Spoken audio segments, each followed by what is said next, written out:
БТР. Это поможет нам продолжать работать на информационном фронте. Я же рада представить гостя нашей студии, народный депутат Украины, фракции «Слуга народа», заместитель главы фракции «Слуга народа», заместитель главы Комитета Верховной Рады по вопросам гуманитарной и информационной политики и заместитель главы постоянной делегации в Парламентской ассамблее Совета Европы Евгения Кравчук. Витаю вас, пани Евгения. Хош келдіңіз. Добрый вечер. Я предлагаю наш эфир начать с новостей из временно оккупированного Крыма. Там адвокат Николай Полозов сообщил о том, что заместителю председателя Меджлиса крымстатарского народа Нариману Джелялову предъявили новое обвинение. На этот раз его обвиняют в контрабанде взрывного устройства. Об этом Николай Полозов сообщил у нас в прямом эфире, а также написал на своей странице в Facebook. Давайте его послушаем. Нариману Джелялову следствием предъявлено новое обвинение. Помимо ранее предъявленных Нариману обвинений в совершении диверсий в составе организованной группы и в незаконном приобретении, хранении и перевозке взрывных устройств, совершенных организованной группой, сегодня Наримана Джелялова обвинили в контрабанде взрывного устройства, то есть в незаконном пересечении через таможенную границу Таможенного союза в рамках Евроазес взрывного устройства, совершенного организованной группой. Санкция по этой статье составляет от 7 до 12 лет лишения свободы. Пани Евгения, как вы считаете, вот почему вдруг оккупанты решили ужесточать и так довольно серьезную придуманную ими же статтю? Окупанти, я думаю, що не розуміють до кінця, що вони фактично роблять Нарімана таким символом і дійсно лідером кримсько-татарського народу. Бо якщо хтось не знав про його діяльність як заступника голови Меджлісу, то тепер, мабуть, немає жодної людини. Більше того, вже про Нарімана знають світові лідери, бо його прізвище було передано і Джо Байдену, президенту Сполучених Штатів, серед політв'язнів, ну там у нас як мінімум 450 людей, і передані в європейській столиці, і тут ми прекрасно розуміємо, що це і психологічні тортури, і я думаю, що можливо і фізичні, коли він перебуває в СІЗО, але ну, Наріман дуже правильні меседжі дає, із там рукою написані ці листи, які він передає через адвокатів, що жодні придумані оці от звинувачення не можуть його зламати і змінити його думку, чи що він має там визнати, вибити з нього якісь покази. І я думаю, що ця ситуація точно буде з Наріманом залишатися в фокусі і наших міжнародних контактів, бо ця історія, вона дуже важлива особисто президенту Зеленському, бо коли відкривався офіс Кримської платформи, я сьогодні, до речі, там була, і в нас була така установча, ну навіть не установча, а координаційна зустріч з прокуратурою Криму, з нашим правоохоронним комітетом, з керівництвом, щоб ми рухалися далі по законам, так, які потрібні. І, до речі, про Нарімана ми теж згадували, в якому контексті? В тому, що прокуратура, вона ж це все також фіксує, так? Незаконні утримання, от, так, ці всі наклепи, але через так звані правки Лозового є обмежений час, щоб висунути якісь там підозри, так, оцим всім псевдочиновникам чи псевдоправоохоронним органам в Криму. І очевидно, що для військових злочинів, оце військові злочини, треба робити якісь винятки в Кримінально-процесуальному кодексі, щоб було більше часу, бо це неможливо обмежувати тим самим строком, як звичайні якісь злочини на територію підконтрольній України, де можна знайти свідків, їх опитати і так далі. Більше того, ми зараз говоримо про те, що можливо є сенс запровадити, наприклад, опитування свідків по відеозв'язку. Тому що з Криму ми маємо чекати людей, які перетнуть адмінмежу, і це очевидно, або якісь там, не знаю, зустрічі Меджлісу, збори Меджлісу. Це може бути там через півроку. А уже зараз потрібно документувати.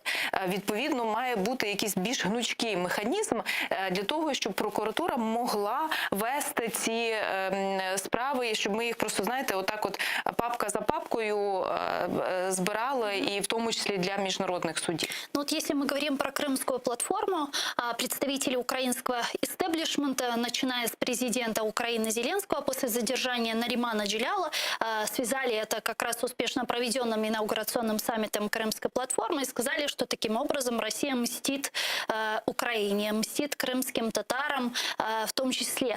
И после этого, после очередной волны репрессий, представительский орган крымских татар Милли Меджлис призвал участников Крымской платформы провести срочные консультации в связи с очередной волной этих репрессий. Чего не произошло? Как вы думаете, почему? Почему нет должной консолидированной реакции участников Крымской платформы на очередную волну репрессий?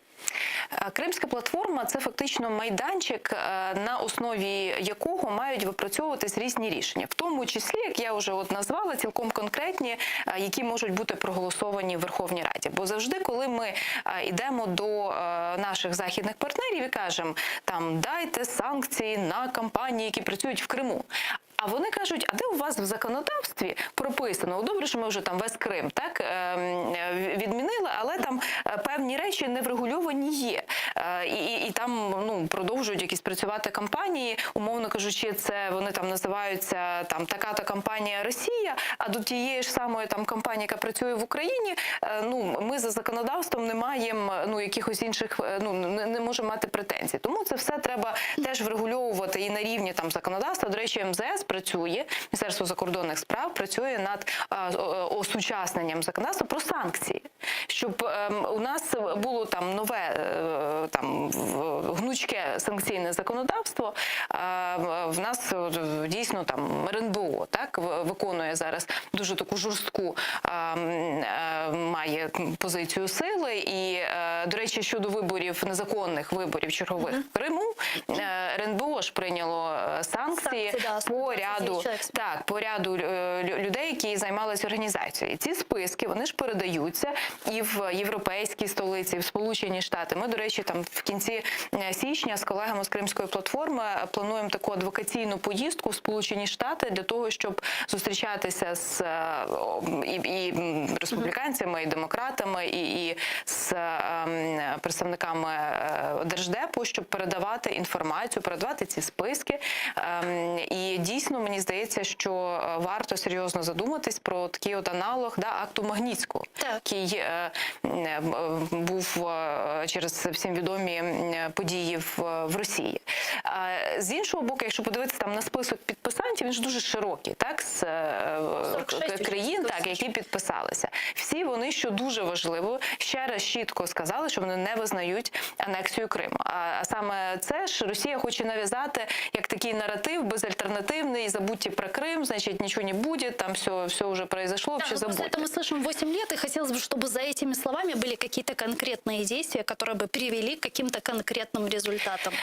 Я розумію, що це дуже виглядає несправедливо, особливо для кримських татар, які проживають на території тимчасово окупованого Криму і піддаються таким звинуваченням, як Наріман Джелялов.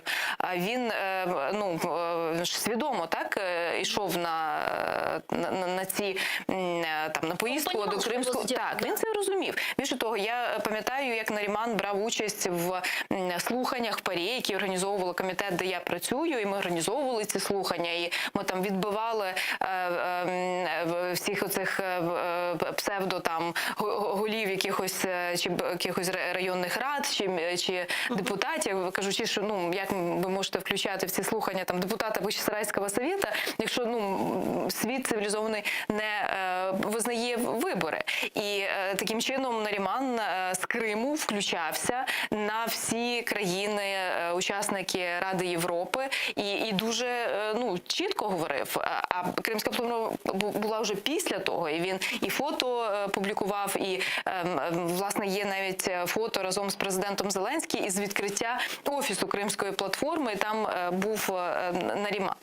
Тому я просто до чого веду. Коли ми хочемо щось від країн, ми маємо зробити абсолютно все, що стосується нашого санкційного законодавства, дуже чітких правил, щоб потім цього вимагати у інших країн, і санкції, і так далі. Але санкції по Криму, вони ж діють. Жодна санкція по Криму не була зменшена, відмінена, і це теж дуже важливо. Бо повірте, тримати тему тимчасово окупованого Донбасу, тимчасово окупованого Криму в фокусі 8 років, коли з'являються інші геополітичні виклики, Афганістан, там Сирія, мігранти під кордоном у Польщі. Мігранти – це взагалі зброя 21 століття зараз називають. Да, обязательно. Вот, на мой взгляд, когда мы говорим о том, что вот мы ожидаем каких-то санкций от наших западных партнеров, но при этом должны сами стать примером и показать, что мы что-то делаем, какие бы законопроекты сегодня должна была бы принять, на ваш взгляд, Верховная Рада, как неотложные в направлении деоккупации Крыма? У нас є ряд законопроєктів, які стосуються, власне, пакет ми називаємо Кримська платформа. Так. Тобто я просто і кажу, що платформа, вона вже працює не лише від саміту до саміту, а постійно. І один із останніх, які були внесені президентом України, і, до речі, визнаний як невідкладний, тобто ми очікуємо, що він швидко буде прийнятий, це законопроект так званий про політв'язнів. Да, о статусе, да? Так, про статус, про безоплатну правову допомогу, про дуже багато речей, про те, щоб вони там житло теж поза чергою отримували. І це важливо не тільки з точки зору якогось грошового забезпечення, але з точки зору якогось правового визначення. І ми працювали разом з постійним представництвом АРК Крим над цим законом, з громадськими організаціями, що дуже важливо з родинами тих ув'язнених, які десь там на підвалах в Донецьку, в Луганську, в Криму і на території Російської Федерації, бо кримських татар найчастіше вивозять з Криму десь відбувати покарання в колоніях в Російській Федерації. А яка дефініція політичного заключення?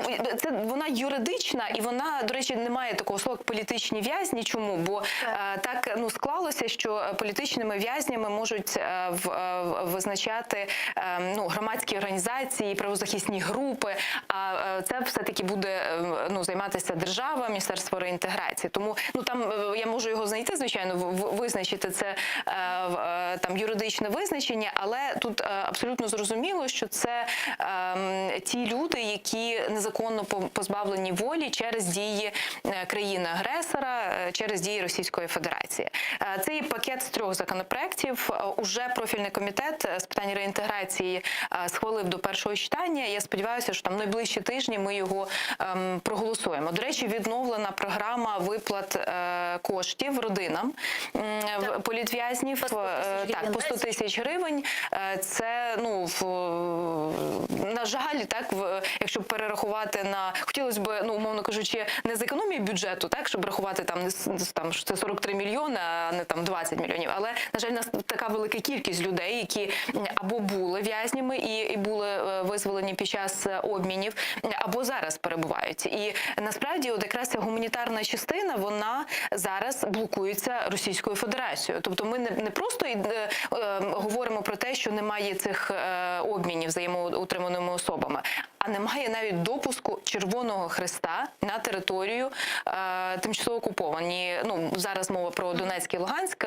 З Кримом трошки інша історія. Ми тут працюємо з міжнародними організаціями, з тим, щоб, наприклад, пані Дуні Міятович нарешті поїхала на територію тимчасово окупованого Криму. Зрозуміло, не літаком з Москви в Сімферополь, так як хочуть окупаційна влада.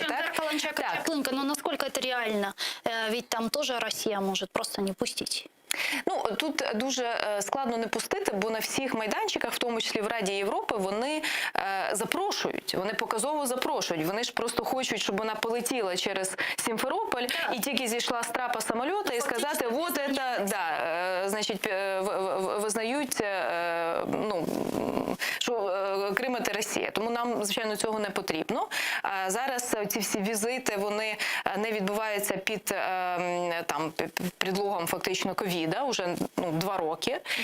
Хоча абсолютно всі правозахисні організації кажуть, що все-таки комісар з прав людини має виконувати свої обов'язки і їхати на такі території, шукати, дивитись, як ув'язнені там перебувають. В нас сьогодні, я бачила, ви навіть це подавали в новинах, і це насправді важлива новина. Затримали нарешті цього ката, який директор ізоляції. Да? Це відома в'язниця. Ми, до речі, хочемо піднімати цю тему на рівень, в тому числі і санкцій. Кстати, он может служить как элемент обменного фонда? Ну, я не можу про це сказати. Звичайно, що дуже би хотілося, щоб ця людина просто відбула своє покарання до кінця. Але якщо це дасть можливість повернути додому тих самих кримських татар, які ні разу не потрапляли, ну, вірніше, потрапляли дуже-дуже давно, на самому початку. За останні там обміни жодного разу, по-моєму, принципово не додавали в списки. Был только освобожден Ахтем Чийгоз Эльмеумеров при посредничестве Эрдогана. І це було на самому початку, так. Да, и только Эдем Бекиров в 2019 году, помните, як виняток, да, як виняток. Как исключение, да. Але ми розуміємо, що це, я можу помилитися, але там 60-70 прізвищ точно є в цьому списку. Да. До 100, так, очевидно. І я все-таки виступаю за те, що для нас людське життя – це найвища цінність. Звичайно, ті люди, які пройшли тортури в тюрмі ізоляції, той самий Станіслав Васєєв, якого теж випустили, це журналіст, який працював в Донецьку, по-моєму, і він навіть про це книжку написав, його під час одного з обмінів відпустили, але я собі прекрасно розумію, коли Станіслав, розумієш, що він з цим катом своїм ходив одними ж вулицями в Києві, так, і його, добре, що його затримали. Мені здається, якщо буде можливість повернути людей, які просто роками десь на підвалах, тоді, напевне, так, треба використовувати цей момент, хоча дуже хочеться, щоб такі просто покидьки вони, по заслугам отримували. Закон о статусе политического заключенного, вероятнее всего, будет принят когда? Я дуже сподіваюся, що це або листопад, або максимум грудень, бо він є вже там в порядку денному в найближчі тижні. Просто ми трошки через прийняття бюджету з цими правками, через там різні правки, які ставить опозиція, ми трохи вибилися із графіка. Були ротації в кабінеті. І в тому числі, так, в тому числі кадрові питання. Вице-премьера и министра по вопросам реинтеграции временно оккупированных территорий. Как вы думаете, повлияет ли Ирина Верещук на более эффективную работу Министерства реинтеграции временно оккупированных территорий? Чего вы ожидаете? Завжди, коли нова людина приходить на посаду, особливо коли ця людина амбітна і розуміє, що треба показувати в результат одразу, а не там через рік, то я думаю, що певна активність буде, і в тому числі по там прийняттю якихось постанов, те, що залежить тільки від Кабміна і залежить від упорства тієї людини, яка відповідає за цей за цю роботу. Верещук сказала, что первым делом, что она сделает, она проведет аудит решений РНБО, и это в том числе и касается имплементации стратегии деоккупации Крыма. Вот в этом контексте чего можно ожидать? Тут, якщо аудит, то треба чекати результатів аудиту. Я тут не можу сказати про сам процес, але що мені імпонувало, про що говорила Ірина в виступі і в комунікації, що вона буде обов'язково таку велику увагу приділяти роботі з молоддю. І я вважаю, що абсолютно точно нам оця м'яка сила, вона дуже необхідна.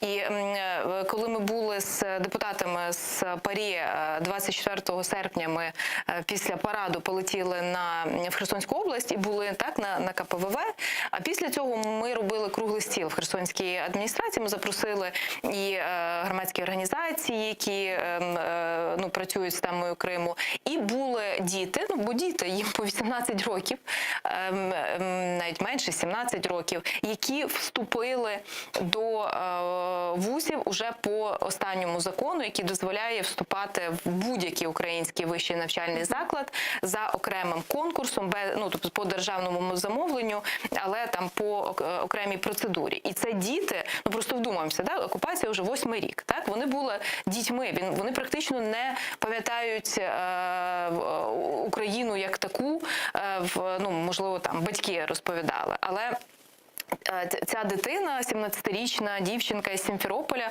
вона вступила свідомо в український вищий навчальний заклад, і вона своїм однокласникам через, не знаю, хай вона там забанена у нас, але в ВКонтакті передає якусь інформацію, що тут, ну, не вбивають на вулицях, значить, ніхто нікого там не хапає чи за російську мову, чи як у них там міфи, що всі випускники шкіл Криму, як тільки вони потрапляють на територію України, їх там відправляють, значить, на Донбас воювати. Що це абсолютно, ну, фейки, глупості, і це спеціально поширюється. І чим більше от таких от молодих людей ми зможемо перетягнути на свою сторону, тим краще, бо вони потім розкажуть 20 молодим людям, які залишились в тимчасово окупованому Криму, чи поїхали вчитися в Росію. А Росія дає всі можливості вчитися в МГУ, куди хочеш. Я предлагаю перейти к следующей не менее важной теме. Это стягивание российских войск к границам Украины. Вы знаете, что сейчас этот вопрос очень активно обсуждается. И в вооруженных силах Украины сообщили о том, что Россия удерживает вблизи границы Украины специфические группировки военнослужащих, и они готовы к любому развитию событий. Об этом в том числе и заявил пресс-секретарь президента Украины Сергей Никифоров. Вот его цитаты я предлагаю вместе послушать. Щодо російських військ, Росія давно тримає поблизу кордонів України специфічні угрупування військ. Їхній характер та активність дозволяють робити певні висновки про їхнє призначення. Звичайно, вони під прицілом наших спецслужб та спецслужб наших партнерів. Розвідники помітили, що там відбуваються певні зміни, не так кількісні, як якісні. Сегодня агентство Bloomberg, ссылаясь на аналитический отчет лондонской компании, сообщило о том, что Россия перебрасывает все больше танков к украинским границам. И, пани Евгения, у меня здесь возникает вопрос. Мы действительно в последнее время слышим очень много различной информации от зарубежных средств массовой информации, которые сообщают о том, что есть стягивание войск к границам Украины. Свои опасения по этому вопросу уже высказали в Госдепе США, уже высказали в Пентагоне, в представительстве Североатлантического альянса. Глава Центрального разведывательного управления США Бернс также об этом сказал. И, как оказалось, позже обсуждал в том числе этот вопрос на встрече с Патрушевым. А Министерство обороны и разведки Украины сообщает и говорит о том, что вот ничего подобного нет. Вот как вы объясняете вот этот дисконнект, вот этот вот когнитивный диссонанс? Ну, справа в тому, що ми з таким сусідом, як Росія, живемо все життя. А останні 8 років в стані війни. І ці війська, вони переходять сюди, туди, в Крим більше стягують. Потім виявляється, що ні, води таки для них недостатньо, і частину вони забирають з Криму. А зараз у нас додалось ще плюс 1000 кілометрів небезпечного кордону з Білоруссю, тому що Білорусь фактично там зараз зливає свою суверенність. І це ми просто в цій ситуації живемо.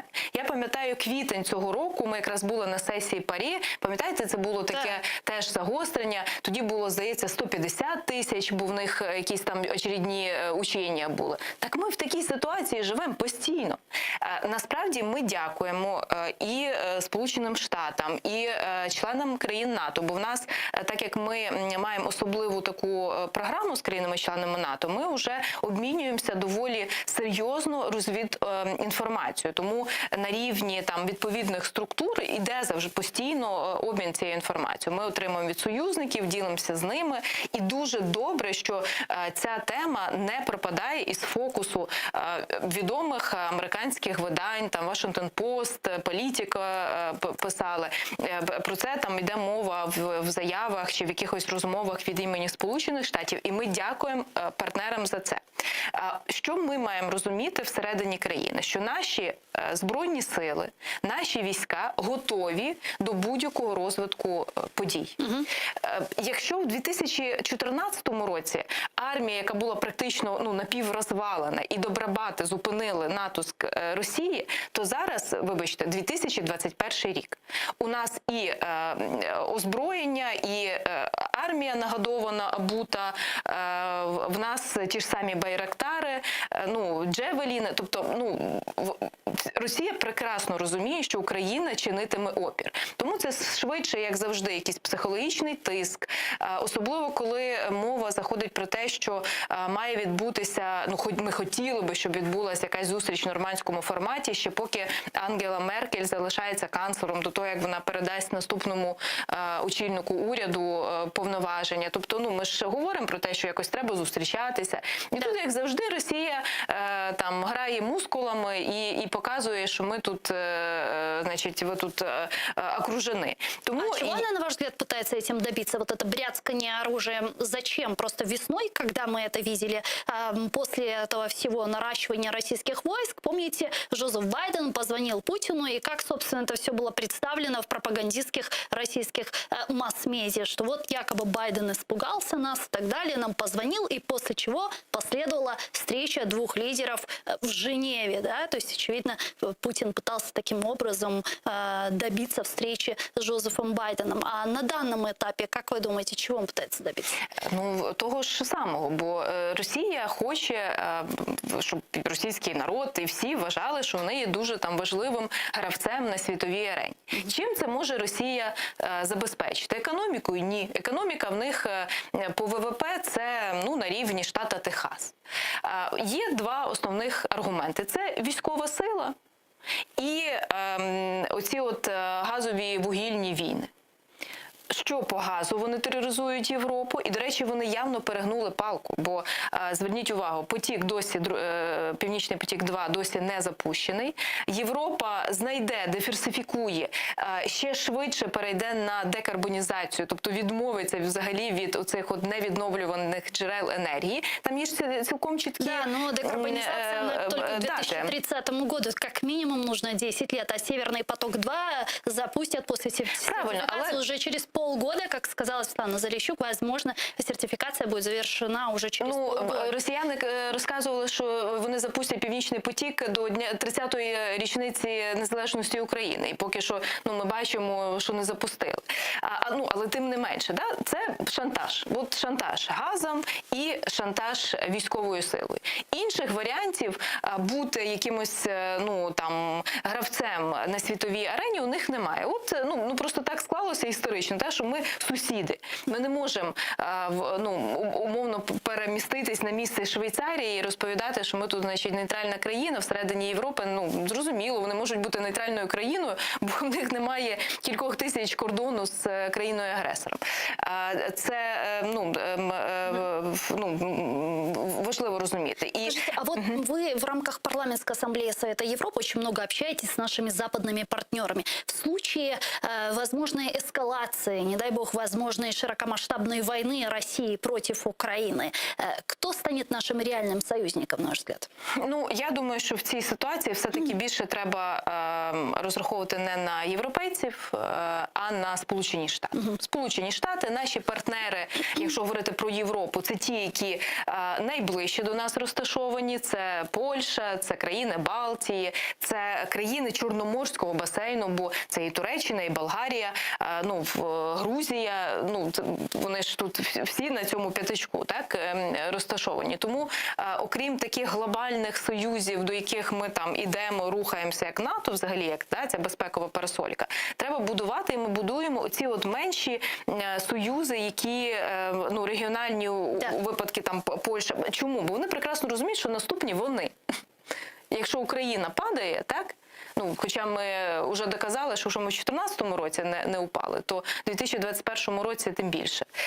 Але тим не менше, всі ці країни, вони пам'ятають і залізний занавіс, і, значить, цей прекрасний епоха комунізму і так далі. Тобто в них це все ще генетична пам'ять закладена, а країни Балтії, ну, цілком свідомо називають період Радянського Союзу окупацією своїх територій. Ну, це безперечно, що це люди, з якими ми найшвидше знайдемо спільний зв'язок.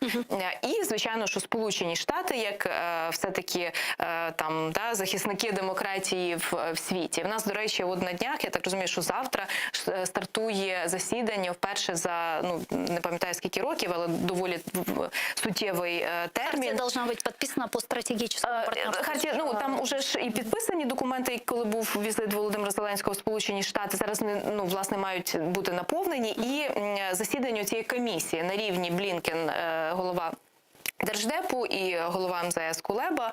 Зараз наша делегація урядова уже в Сполучених Штатах, і от на днях ми будемо бачити і інформацію, і потроху ми будемо там наповнювати, бо в нас дуже хороша і оборонна угода, і тепер по енергетиці треба рухатися. І тепер ми розуміємо, наскільки важливо те, що ми підписали про розвиток спільне, так, атомної енергетики. От зараз, коли ми бачимо, що Росія там і вугілля блокує з Казахстану, а у нас, з приводу енергетики, я теж вважаю, що ми маємо дуже відверто говорити з громадянами, що зараз такий ідеальний шторм в енергетиці. Чому? Тому що з одного боку є монополісти там по газу, по електриці, там це монополісти, це ж не в державній власності. Всі ж мають це розуміти. Якщо говорити про енергетику, то державна компанія, яка займається там Укренерго, так, має тільки 30% від загальних мощностей. От те, що ми там говоримо, хтось там, значить, критикує, що ви там вугілля не закупили. Так це приватні компанії не закупили вугілля.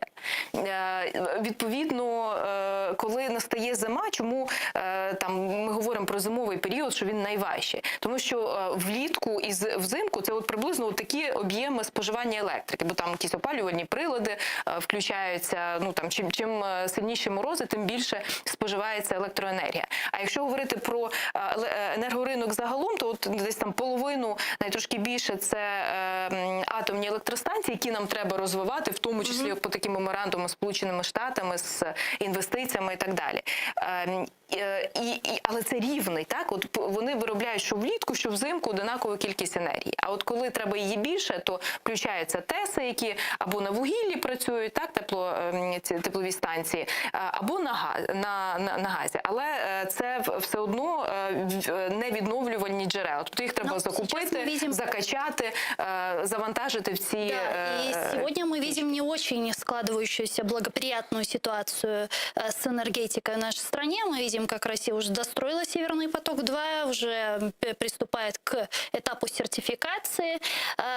Возможно, транзит через нашу страну прекратится. Мы это все прекрасно понимаем. И не обязательно после 2024 года. Это может быть и сейчас по системе «качай или плати». Физический газ может не пойти по газотранспортной системе Украины. Вместе с этим Россия прекратила поставки угля и электроэнергии в Украину. Вчера было сообщение с Беларуси, что они также прекращают электроэнергию. Сегодня, уже сказали, что нет, не прекращаем. Но где гарантия того, что Беларусь, которая находится под полным влиянием России, вдруг зимой не отключит эту электроэнергию? Видите ли вы какую-то стратегию вообще? Нафтогаз Украины, вообще в целом Украины по этому вопросу? Что мы будем делать? Переживем ли мы зиму? Ми зиму, дивіться, переживемо. Давайте, будемо, залежно, звичайно, ми розуміємо, що якщо будуть дуже сильні морози, то треба буде і економити цю електроенергію там чи газові запаси. Але зиму ми переживемо. З точки зору тарифів, тим більше в нас зафіксовані річна ціна і для побутових споживачів, і для тих компаній теплових, які отримують газ від Нафтогазу, і потім ці котельні запускають на міста. Тобто це стосується квартир, так, багатоповерхових будинків. Переживемо. Але загалом стратегія яка? Росія, знову ж таки, своїми вибриками нікуди не дінеться. Тому, перше, якщо говориться про електроенергію, то ми до 2023 року повністю переходимо на зв'язок, оці от перетоки з Європою. Не з Білорусією і Росією, а з Європою, щоб далі ми вже могли з цивілізованими...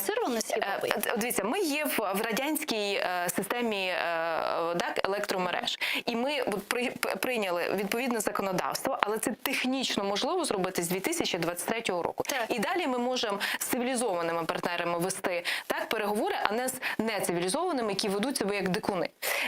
З приводу газу, то тут є аспект, звичайно, що у цього там транзиту. І, до речі, я вважаю, що пропозиція Зеленського про те, що він сказав, ми готові дати 50% знижку на додаткові об'єми, це, там її критикували, але критикували від того, що вона насправді, це прекрасний хід. Я не знаю, хто його придумав і порадив президенту, але це дуже хороший хід. Він показує, що Україна нормальний партнер. Дивіться, ми пропонуємо, от не тільки там оцей мінімальний контракт, ми можемо більше і навіть даємо нормальні умови. І ви просто, європейці і американці, зверніть увагу на ту людину, яка вам потім там хоче, щоб ви подзвонили Путіну, про щось домовлялися, ну так він не договороспособний. Ну, умовно кажучи, це так виглядає, що це ми нормальні, так, люди, які розуміємо, як себе вести в цивілізованому суспільстві, а це просто шантажист. З приводу как это влияет на Европу, и как это влияет на решение Европы? Потому что, ну, дивіться, Європа, вона теж живе за європейськими хартіями, за директивами. І ці всі директиви мають поширюватися і на Газпром, так, і на отримання газу. Бо це ж ненормально, що одна компанія з однієї країни тримає в заручниках всю Європу. Тому це, ну, це умови контрактів. Зверніть увагу на ситуацію з Молдовою. Коли ми запропонували, що ми ну, фактично дамо там на певний час газ, щоб вони протрималися, так, то зрештою вони домовилися з Росією не на 1000 кубів. Так, ціну не на $1000 за 1000 кубів, а за там 500, по-моєму. Тобто ми підставили плече Молдові для того, щоб вони просто ну не виробилася в них країна, але таким чином вони отримали контракт, який ну там не повністю згубив їх як країну і як економіку. І такого підставити плече ми очікуємо і від Європи, які будуть ну, нормально, чітко говорити Росії, що так не можна тероризувати ну, частину світу. То есть мы рассчитываем сегодня на решение Европейской комиссии. Дивіться, якщо говорити, так, абсолютно точно, це третій енергопакет, це стратегічно. Про цю зиму, так, нам ну, вистачить того газу, який у нас є. Звичайно, що це не входило в плани, щоб газ використовувався ТЕС. Бо ТЕС взагалі має використовувати вугілля. Якщо вони будуть ще використовувати і спалювати газ, то ну тоді трошки ну не буде вистачати газу. І це все одно ну питання оцих от балансу. Тому хай буде цей імпорт з Білорусі. Краще імпорт з Білорусі, аніж якісь блекаути в січні місяці. Дякую вам дуже, пані Євгенія Чухсаглун, что приехали к нам в студию и ответили на наши вопросы. Евгения Кравчук, народный депутат Украины, заместитель главы фракции «Слуга народа», была гостем нашей студии. А я с вами не прощаюсь, мы сейчас прерываемся буквально на 5 минут. Далее эфир телеканала АТР продолжает информационная программа «Заман» на украинском языке. Наши журналисты подготовили самые актуальные и свежие новости для вас. Смотрите, не пропустите. А далее мы вернемся в эту студию и продолжим информационно-аналитическую программу «Бугунь». Корушкенчер, Хадышлар.